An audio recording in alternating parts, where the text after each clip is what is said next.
Bismillahirrahmanirrahim. Banyak orang di antara kaum muslimin tidak menganggap bahwasanya mengingatkan orang dari kesalahan, kemungkaran, yaitu pelanggaran agama, bukan tanggung jawab dia atau bukan dosa bagi dia. Sehingga pada saat ada orang yang tidak sholat, dilihat depan matanya, ada orang yang berbuat zina, ada orang yang berbuat apa saja kemungkaran, dia menganggap itu adalah bukan urusan dia. Begitu pula pada saat seseorang melihat orang lain tidak mengerjakan kebaikan dan dia tahu itu adalah kebaikan, perintah dari Allah, apalagi kalau sifatnya wajib. Jadi terkadang ada kemungkaran itu yang sifatnya sendirian dia. Misal ada seseorang memberikan informasi kepada kita, kalau si fulan ini nggak sholat misalnya, lalu kita pergi meluruskan kesalahan dia, itu berarti cuma ingkar mungkar. Ada kejadian yang lain, mungkin kita hanya menyuruh kepada ma'ruf saja, menyuruh kepada kebaikan saja. Seperti misalnya saya lagi ceramah begini, ini cuman mengingatkan kalau pas ada satu perintah agama yang saya sampaikan, maka itu berarti menyeru kepada kebaikan. Tapi ada hal yang bersatu keduanya, dan yang cenderung kepada dosa besar adalah ketiga-tiganya tentunya.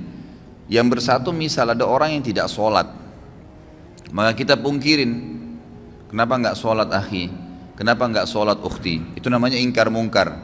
Lalu kemudian kita ikutkan dengan perintah ma'ruf.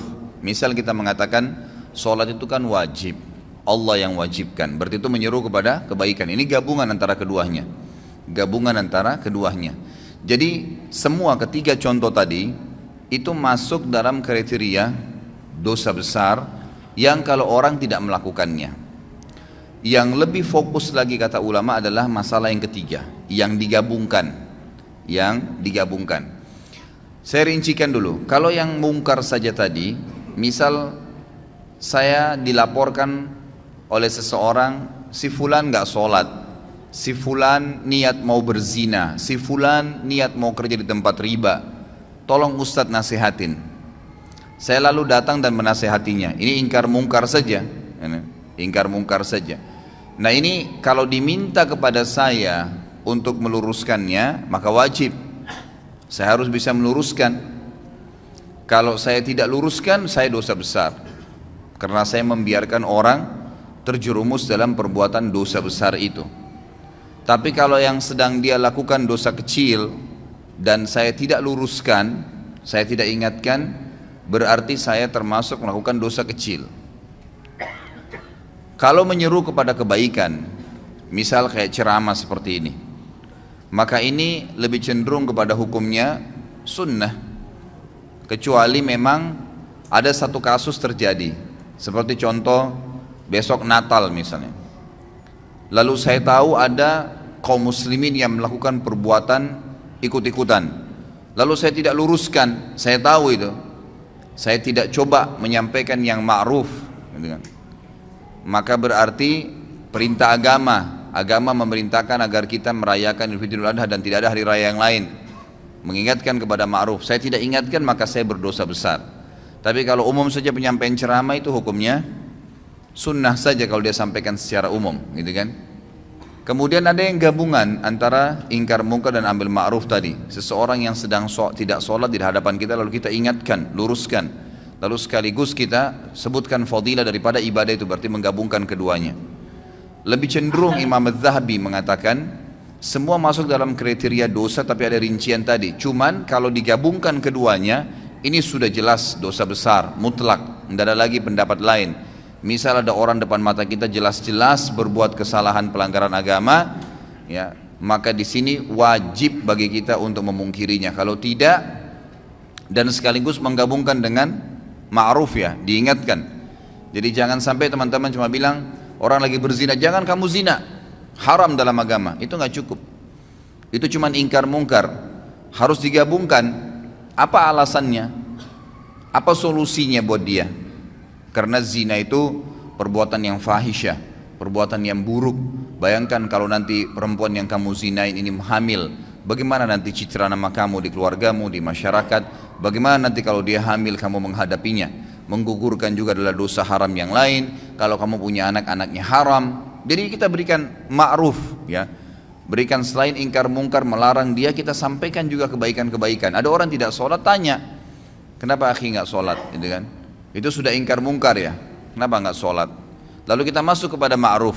Sholat itu kan perintah agama, Allah subhanahu wa ta'ala yang wajibkan, pahalanya begini, begitu, begini, dan seterusnya.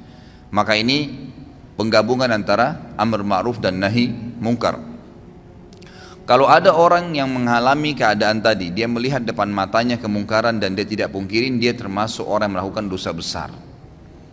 Dan yang lebih berbahaya lagi, selama dia tidak meluruskan kesalahan orang itu dan dia sudah sempat melihatnya, dia tidak memungkirinya sama sekali ya. Sebagaimana nanti akan kita jelaskan, ada 3 tahapan: mengingkari dengan tangan, mengingkari dengan lisan, atau mengingkari dengan hati. Sama sekali tidak lakukan, maka bisa menjadi dosa yang terus menerus dia dicatatkan padanya, karena dia membiarkan. Jadi ada orang ini, jelas dia tahu adiknya ini misalnya minum khamr, dia nggak ingat-ingatin, dibiarin aja terus. Dia tetap sholat, dia tetap hadir di majelis ilmu, tapi adiknya nggak pernah diingatin sama dia, nggak pernah dipungkiri bungkar, nggak pernah juga dikasih ma'ruf, disuruh ganti dengan minuman-minuman yang baik. Allah halalkan susu lebih sehat, Allah halalkan sirup, Allah halalkan madu, dan seterusnya. Kita amr ma'ruf. Kalau tidak, selama dia lihat kemungkaran tersebut dan sampai adiknya belum berubah, dia dapat dosa terus. Karena dia juga termasuk terlibat di situ, punya andil, dia seakan-akan membiarkan. Ringannya dalam agama kita, saudaraku, karena dalam agama ini ingkar mungkar yang tadi sifatnya bisa menjadi dosa besar itu akan hilang spontan pada saat kita mengingkari walaupun cuma sekali. Jadi ingkar mungkar itu dan amr ma'ruf, melarang dari perbuatan dosa dan menyuruh kepada kebaikan, itu yang wajibnya hanya yang pertama. Misal ada orang tidak sholat nih, teman kantor, lalu kita nasihatin, kenapa nggak sholat akhi, kan itu dosa. Sholat itu kan, lalu itu ingkar mungkar. Kita masuk kepada ma'rufnya, sholat itu kan pahalanya sangat besar, satu-satunya ibadah yang diperintahkan oleh Allah subhanahu wa ta'ala kepada nabinya Muhammad sallallahu alaihi wasallam yang diterima di langit adalah sholat. Ibadah-ibadah yang lain, jihad, apa saja ya, termasuk ayat-ayat Al-Quran itu turun dari langit ke bumi. Perintah puasa, perintah zakat, kecuali sholat di langit. Lalu ada hadis-hadis Nabi SAW, bagaimana kalau di depan rumah seseorang, di antara kalian ada sebuah danau, sebuah sungai yang luas dan airnya mengalir dengan deras, lalu kemudian dia mandi sehari 5 kali, apakah tertinggal sedikit pun dari kotorannya? Maka pasti dia akan mengatakan, apa kata para sahabat, tidak ada ya Rasulullah. Kata Nabi SAW, itu perumpamaan 5 waktu sholat. Seseorang di antara kalian membersihkan 5 kali sehari dosanya. Jadi kita sebutkan ma'ruf, gitu kan? Kita sebutkan ma'ruf. Kalau kita sudah sampaikan kepada dia sekali saja, suami sampaikan kepada istrinya untuk pakai jilbab misalnya, gitu kan? Atau orang tua nasihatin anaknya, teman nasihatin temannya atas kesalahan dia ya, diingkar mungkar, ingat selalu berhubungan. Larang kemungkaran, ganti dengan ma'ruf. Ya. Banyak orang tidak bisa meluruskan kesalahan orang lain karena dia cuma ingkar mungkar. Kamu nggak boleh begitu, selesai. Nggak cukup, harus diikuti dengan ma'ruf. Jelaskan kenapa dia tidak boleh, lalu berikan solusi. Zina pezina, solusi, berikan solusi pernikahan. Nggak usah pikir dia terima atau enggak, itu bukan urusan kita. Hidayah di tangan Allah subhanahu wa ta'ala, gitu kan? Ma'alaika illal balag. Allah SWT menyampaikan kepada Nabi SAW, tugasmu hanya menyampaikan saja. Tugasmu hanya menyampaikan, jadi tidak ada tugas yang lain. Kita cuma sampaikan, hidayah di tangan Allah subhanahu wa ta'ala. Kalau sekali saja, sekali lagi, Anda sudah ingkar mungkar dan amr ma'ruf, maka gugur hukuman dosa besar. Nggak ada lagi sudah. Jadi kalau sudah diingatin sekali, yang kedua, yang ke-100, yang ke-1000 itu sudah sunnah hukumnya. Sudah sunnah. Suami akan lepas dari tanggung jawab terhadap istrinya yang tidak mau pakai jilbab kalau dia sudah ingatkan, jilbab itu haram kalau kamu memperlihatkan aurat kamu. Ingkar mungkar dan ambil ma'ruf. Kan kalau kamu tutup aurat kamu itu malah menjalankan perintah agama, dapat pahala. Kamu juga tidak kehilangan apa-apa kok, malah tidak diganggu oleh orang lain dan seterusnya. Maka sudah sekali. Ternyata istrinya masih belum mau lakukan. Dia boleh tetap mengingatkan, mendoakan, tapi minimal dia sudah lepas dari beban hukum nih. Karena hukum ini yang penting ya. Nah, sekali saja sudah cukup. Sekali saja sudah cukup. Saya kasih contoh banyak sekali ikhwan dan akhwat sekalian kemungkaran. Semoga Allah hilangkan ya. Maksudnya ini bukan dihilangkan total memang. Mungkar itu tetap ada, tapi minimal Allah Subhanahu tutupin ya hal-hal yang besar. Karena di Indonesia ini sangat luar biasa. Saya tidak bisa habis pikir terus terang, saya lihat pelang begitu besar di pinggir jalan, biskuit harus memperlihatkan perempuan yang dadanya terbuka. Apa hubungannya? Apa hubungannya antara biskuit itu dengan perempuan yang memakan itu dengan kelihatan semua badannya? Tidak ada sama sekali, hubungannya tidak ada.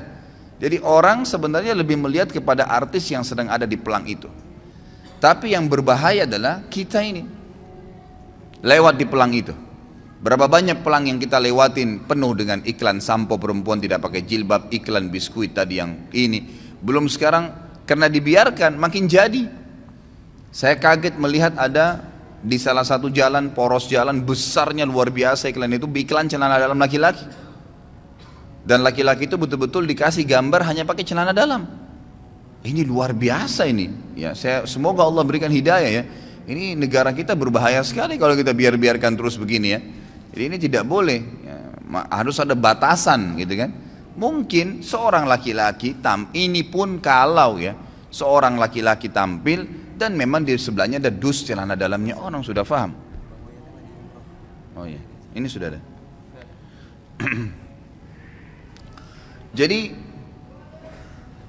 kalau misalnya diberikan iklan sesuatu, itu pun kalau digambar yang terpapar itu kan secara syar'i memang tidak boleh ya. Tidak boleh memang. Kalaupun orang mau lihat yang paling kecilnya, mungkin seorang laki-laki di sebelahnya ada dus celana dalam, mungkin gitu kan. Tapi kalau ditampilkan tanpa baju, tanpa celana panjang, cuma celana dalam, lalu besar pelangnya, setiap perempuan yang lewat situ melihatnya, setiap laki-laki yang lewat melihatnya, itu kan itu mungkar. Maka wajib Anda pungkirin ya, wajib dipungkirin, tidak boleh dibiarin. Kalau dibiarin dosa besar tuh. Dan kalau kita tidak pungkirin, lihat konsekuensinya, selama pelang itu ada kita dapat dosanya, karena semua orang yang lewat wajib pungkir. Tapi kelebihannya kalau kita sudah pungkirin sekali saja, maka sudah gugur kewajiban, walaupun itu pelang masih ada gitu kan. Tinggal sekarang tata cara ingkar mungkar itu seperti apa. Imam Az-Zahabi mengangkat hadis yang sudah masyhur ya, hadis riwayat Imam Muslim, di mana Nabi SAW bersabda, man ra'a minkum munkaran falyughayyirhu biyadihi, fa illam yastati' fa bilisani, fa illam yastati' fa biqalbi, wa dzalika adhaful iman.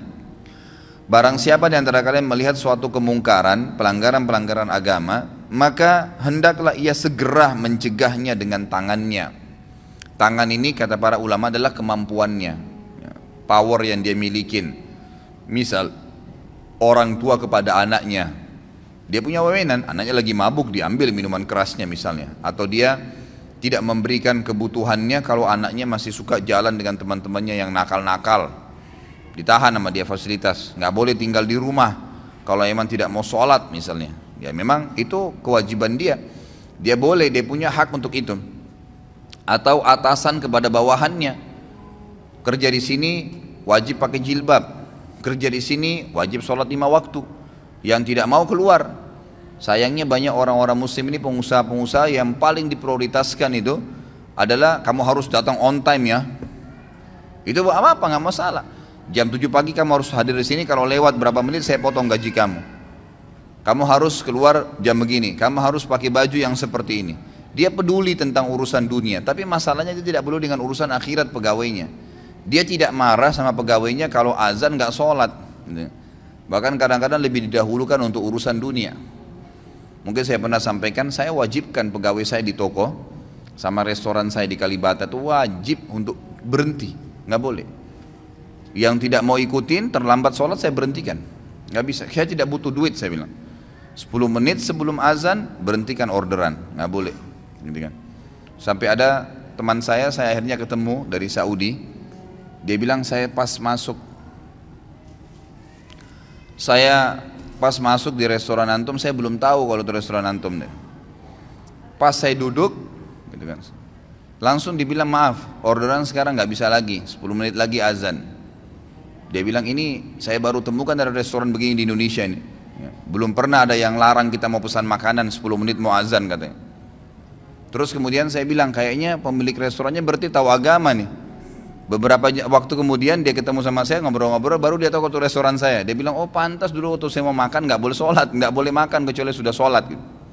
Loh iya memang begitu peraturan saya kasih, gitu kan? Harusnya begitu. Ditaruh di depan rolling door-nya itu tulis sedang sholat, nggak apa-apa, gitu kan? Harusnya begitu karena kita punya power. Akhirnya pegawai saya mau tidak mau, duhur, asar, maghrib, isya itu saya ngambil hukum syar'i di situ. Dan orang-orang bahkan tidak jarang subhanallah orang yang lagi makan, orang yang lagi belanja di toko tuh ikut sholat. Oh di mana masjidnya mas? Oh di sana, ditunjukin. Pergi sholat dulu, balik lagi habis itu. Subhanallah kenapa orang bisa pada saat kebelet kencing ke kamar mandi? Kenapa pada saat azan gak bisa ke masjid? Nggak ketemu alasannya gitu. Kalau alasannya hanya karena mau jual produk ikhwas sekalian, berapa banyak produk yang antum jual jedah sholat itu, dan berapa banyak kerugian pahala yang antum kehilangkan karena tidak sholat awal waktu.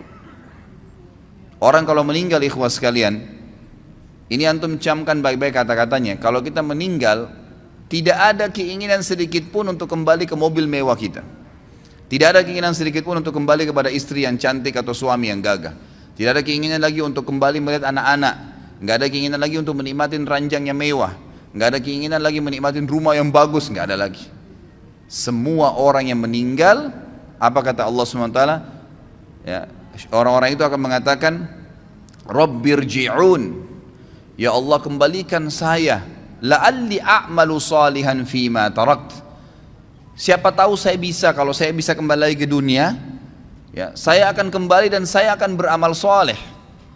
Mau berharap kembali sekali saja sholat awal waktu, mau kembali sekali saja sujud, mau kembali baca 5-6 ayat Al-Quran, mau kembali selesaikan zikir pagi sore, mau kembali amal-amal soleh. Enggak lagi antum pikirin tuh kantor kita, ya, baju, mobil. Orang kalau sudah mati nggak ada pikir itu. Mau kembali dunia karena mau mengejar amal solehnya. Sayangnya kita subhanallah lebih dahulukan kamar mandi karena ada hajat duniawi daripada kita harus berwudu dan pergi sholat ke masjid. Gitu ya. Padahal berapa menit yang diambil? Ya, berapa menit? Nggak ada sama sekali. Ya, yang diambil waktu di situ. Jadi harus mengingkari dengan tangannya. Kalau tidak bisa kata Nabi SAW maka dengan lisannya. Nasihatin. Ikhwah biasakan keluar mulut. Orang bisa ngomong semaunya di TV, di media. Orang yang tidak punya ilmu, tidak punya akhlak ngomong. Nggak ada tata krama dalam ucapan-ucapannya. Kadang-kadang sampai mencoreng kehormatan agama. Ngomong semaunya. Kenapa anda ini atau antum ini yang sudah faham agama tidak bicara kebaikan? Syaitan kadang-kadang membuat kita ragu untuk menyampaikan. Sampaikan saudaraku. Saf miring, maaf miring pak, safnya luruskan. Selesai kalimat. Nggak ada orang tiba-tiba tonjok kita gara-gara ngomong gitu. Orang tidak normal itu. Apalagi kalau sudah masuk masjid mau sholat, insya Allah pasti dia bergerak kok, gitu kan? Kalau dia sudah ingatkan sekali, tetap aja nggak mau, dia seakan-akan tidak mau dengar, sudah. Tapi kita sudah lepas dari tanggung jawab hari kiamat, harus itu ya.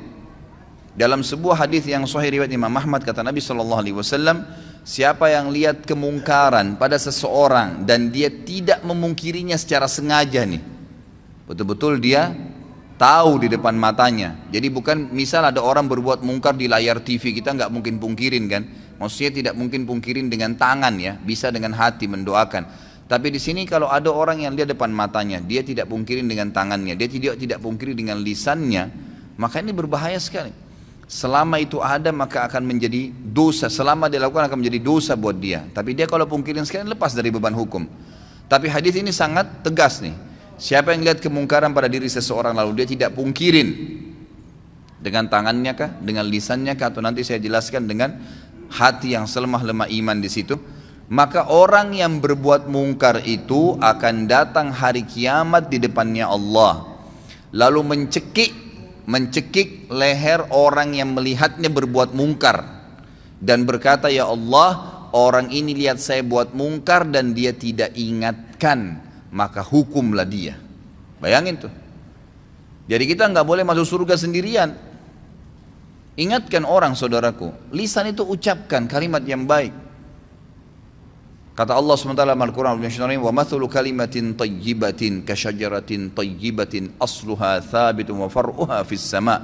Perumpamaan kalimat yang baik tuh, nasihat, zikir, ayat Al-Quran, seperti sebuah pohon yang ditancap di dalam bumi lalu tumbuh dengan sangat kuat dan kokoh sampai menjulang ke langit, gitu kan. Jadi tu'ti ukulaha kulla hinin bi'idni rabbiha. Selalu saja pohon itu bermanfaat. Buahnya kah, daunnya kah, naungannya kah, orang bernaung di bawahnya akan bermanfaat. Seperti itu kalimat yang baik. Ucapkan, sampaikan, gitu kan, selalu. Kemudian yang ketiga adalah mengingkari dengan hati. Dan ini selemah-lemah iman. Dan kata para ulama, Imam Az-Zahabi memasukkan ingkar mungkar ini dalam dosa besar karena adanya sabda Nabi SAW di akhir hadis ini, وَذَلِكَ أَضْعَفُ الْإِيمَانِ, dan itu selemah-lemah iman. Artinya tidak ada lagi hitungan iman setelah itu. Jadi ada ancaman tapi seperti tidak kelihatan secara tulisan, gitu kan. Ingkar mungkar dengan hati, lewat di pelang, ya Allah mudah-mudahan saja engkau hilangkan ini. Ya Allah saya tidak senangin ini. Ya Allah berikan atasan saya hidayah. Ya Allah berikan hidayah orang tua saya. Tapi itu selemah-lemah iman. Cuman itu ingkar mungkar juga termasuk. Kalau sudah sekali saya dalam hatinya mengatakan, ya Allah tolonglah berikan hidayah, ya Allah ginilah, sudah selesai. Dia sudah lepas dari hukuman dosa besar ini. Yang penting ingkar mungkar dulu. Dan ingat selalu ikutkan dengan ma'ruf, ya. Jadi misal, ya Allah buatlah dia berhenti untuk tidak sholat dan mudahkanlah dia untuk mengerjakan sholat itu. Karena kadang-kadang doa kita Allah berikan seperti yang kita minta, ya. Ya Allah buatlah istri saya pakai jilbab misalnya. Lalu berhenti sampai di situ. Ya sudah dia pakai jilbab, tapi pakai jilbabnya kita belum tahu bagaimana. Tapi ya Allah berikanlah dia hidayah supaya dia tinggalkan dosa kelihatan auratnya ini. Lalu berikanlah dia hijab dan buat dia istiqamah di hijab itu. Berikan dia hijab yang syar'i yang betul-betul dia sadari itu adalah sebuah kebaikan. Lengkap doanya minta kepada Allah SWT. Maka itu sangat baik. Ya itu sangat baik. Jadi ingkar mungkar dalam hati pun harus, ya, harus. Dan juga dari sisi lain kata para ulama, hikmah, tentu ini sangat peka ya. Hikmah yang sangat besar daripada ingkar mungkar amar ma'ruf adalah bagaimana supaya ma'ruf itu, perbuatan-perbuatan baik selalu meninggi karena banyak orang yang kerjakan, dan mungkar nanti akan teredam. Karena setiap orang di antara kita, kalau dia jalan dari masjid ini misalnya pulang ke rumahnya sebentar, pasti dari masjid ini ke rumahnya itu akan banyak sekali kemungkaran. Bayangkan kalau seseorang di antara kita, anggaplah kita yang hadir sini misalnya 200 orang. 200 orang ini kalau pulang menuju ke rumahnya misalnya. Nah, itu. Kira-kira pada saat dia pulang menuju ke rumahnya, dia lihat 10 kemungkaran dan dia pungkirin 10 kemungkaran. Berarti kita punya 2000 kemungkaran yang kita luruskan. Gitu kan? Contohnya saja. Walaupun dengan hatinya. Berdoa kepada Allah SWT. Kalau dia bisa dengan lisannya baiklah, alhamdulillah, gitu kan, dan seterusnya. Jadi ini bab yang harus kita jadi. Ini kesempatan pahala. Pahala yang paling banyak kata para ulama yang bisa didapatkan oleh seseorang dari amar ma'ruf nahi mungkar. Itu yang paling banyak. Karena banyaknya kemungkaran di jalanan, kan gitu. Ada orang perempuan yang lewat tidak pakai jilbab, berapa banyak tidak pakai jilbab. Kita tidak harus melihat, tapi mengatakan ya Allah berikanlah hidayah kepada semua orang-orang yang perempuan yang tidak pakai jilbab ini, dan siapapun yang seperti dia seluruh dunia. Berapa banyak pahala yang kita bisa dapatkan. Jadi ini hal mendasar yang harus difahami dalam masalah ingkar mungkar. Ini Imam Az-Zahabi masukkan dalam kategori dosa besar yang ke-78. Kemudian beliau mengangkat juga hadis yang lain. Ini diriwayatkan oleh Imam Muslim juga dalam Kitabul Iman, hampir sama dengan tadi yang pertama. Itu sama dalam Kitabul Iman, cuma beda nomor hadis. Dalam hadis yang milik Imam Muslim kata beliau tentang kezaliman, bunyinya ada awal hadisnya, tapi ini beliau angkat cuma pertengahan hadisnya. Faman jahadahum biyadihi fahuwa mu'min, wa man jahadahum bilisanihi fahuwa mu'min, wa man jahadahum biqalbihi fahuwa mu'min. Laisa wara'a dzalika minal imani habbatu khardal. Siapa yang melihat kemungkaran lalu dia melawan, meluruskan kemungkaran itu, siapa yang meluruskan kemungkaran itu dengan tangannya, maka dia adalah seorang mukmin. Siapa yang meluruskan kesalahan dengan lisannya, maka dia juga orang mukmin. Dan siapa yang meluruskan kesalahan dan kezaliman, kemungkaran dengan lisannya, maka dia juga mukmin. Dan tidak ada iman setelah itu sekalipun atau sebesar biji sawi pun. Artinya tidak dianggap orang beriman kalau tidak mau ingkar mungkar. Ada hadis yang agung riwayat Bukhari di mana Nabi SAW bersabda, suatu hari pernah Jibril diutus oleh Allah untuk menghancurkan satu negeri. Pada saat Jibril tiba di negeri itu, Jibril berkata, ya Allah, kata Allah, ini hancurin negeri itu. Kata Jibril AS, ya Allah, di negeri itu ada hambamu fulan, orang saleh. Ada hambamu fulan, orang saleh. Kata Allah SWT, mulai dari orang itu. Azab yang akan saya turunkan ini mulai pada orang itu. Karena dia tidak pernah menyeru kepada kebaikan dan melarang kemungkaran. Ini banyak orang ini, cirinya di Indonesia banyak sekali. Dia azan ke masjid, tapi nggak pernah mau tahu tetangganya sholat kah, orang yang dilewatin kah, padahal cuma tinggal ucapin.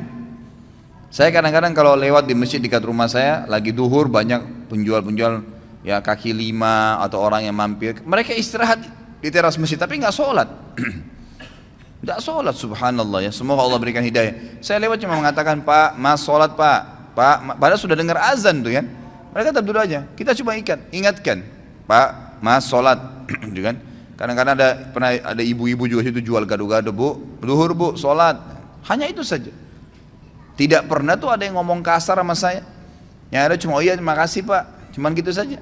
Tapi saya sudah dapat pahalanya, saya juga sudah lepas dari dosa besar. Dan lepas daripada ancaman tadi, orang yang berbuat kemungkaran yang tidak dipungkirin akan mencekik leher orang yang melihatnya kalau tidak mengingatkan pada hari kiamat, nuntut sama Allah di mahkamah Allah agar orang ini dihukum. Ya, orang yang dia berbuat kemungkaran ya.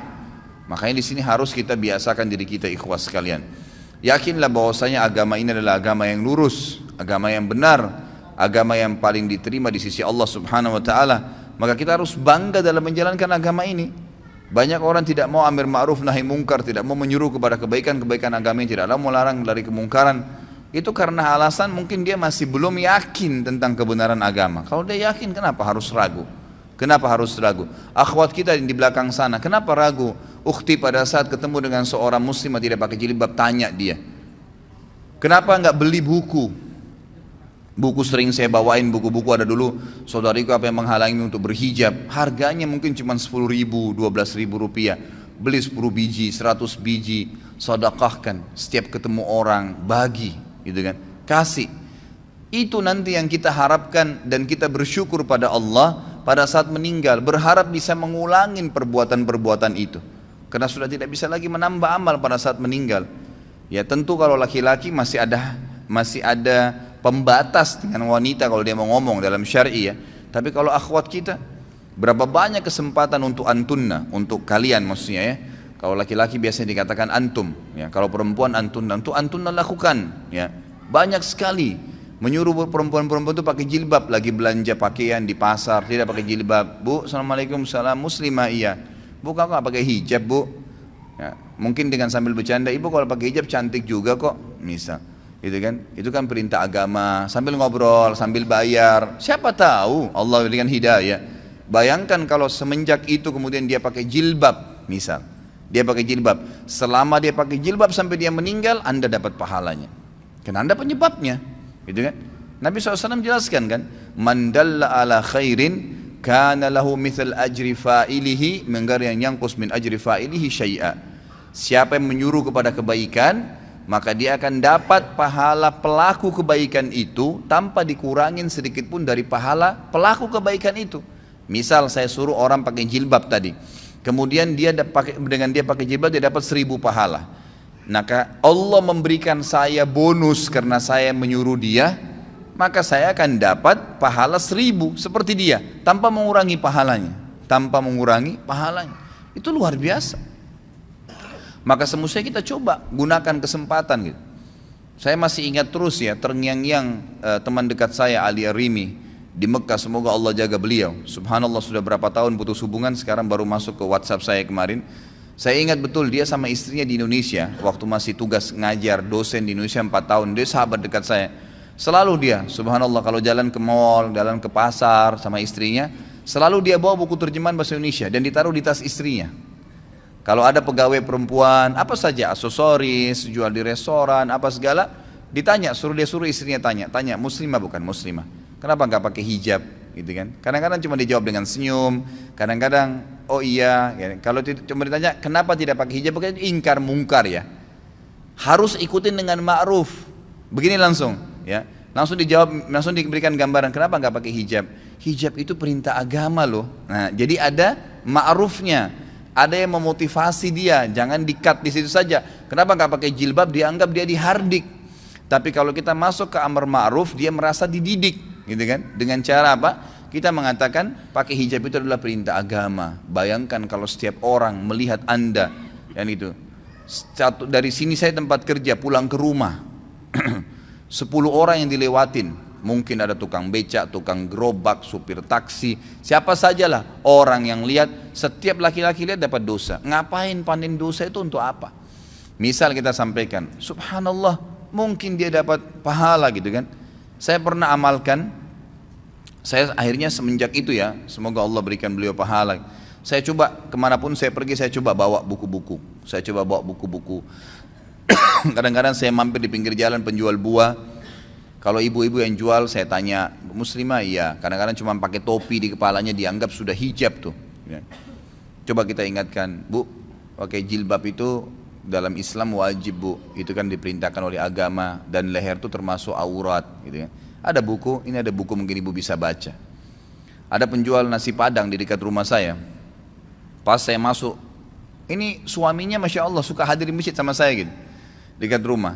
Begitu saya masuk ke rumah makannya ada lukisan wanita Bali besar, mungkin hampir setinggi dari lantai ke temboknya dia, mungkin 3 meteran lukisan itu. Begitu saya masuk, saya lihat ini orang Padang biasanya Muslim gitu kan. Kemudian saya ngobrol sama suaminya, assalamualaikum pak, waalaikumsalam gini. Sudah berapa lama di sini? Saya bicara dulu secara umum karena lagi nunggu dibungkusin makanan gitu. Oh saya sudah 2 tahun di sini gini. Oh saya belum pernah lihat, ngobrol-ngobrol lah. Akhirnya sudah, saya bilang saya tinggal di sini, dekat sini, alamat sini dan seterusnya. Selesai pada saat saya mau bayar, saya bilang bapak ibu saya punya masukan bisa nggak? Oh iya silahkan. Kalau setahu saya dalam agama lukisan seperti ini tidak boleh. Ini kan lukisan, foto aja kalau dipajang itu masih tetap membuat malaikat tidak masuk. Apalagi kalau lukisan gitu kan. Oh yang ini Pak Ustadz, iya yang ini. Oh ini kebetulan dikasih sama teman. Nah, iya saya mungkin tahu, baik itu dikasih ataupun dibeli, tugas saya mengingatkan dalam agama karena memang ini nggak boleh. Subhanallah, mungkin syaitan akan mengatakan kepada kita, siapa tahu dia marah. Sempat terlintas tuh di hati saya, terlintas sejenak gitu kan, nanti dia tersinggung, nanti dia marah. Tapi saya selalu melawannya. A'udzubillahi minasyaitonirrajim, saya luruskan. Subhanallah, dengan sedikit saya nasihatin, dan kebetulan waktu itu saya memang lagi bawa mobil, saya turunkan dari mobil buku. Di antara buku yang saya pernah, ini juga buku sekalian memang, saya sudah pernah janjikan saya bawa, ini bukunya sudah saya bawa, ada rumah yang tidak dimasukin oleh malaikat.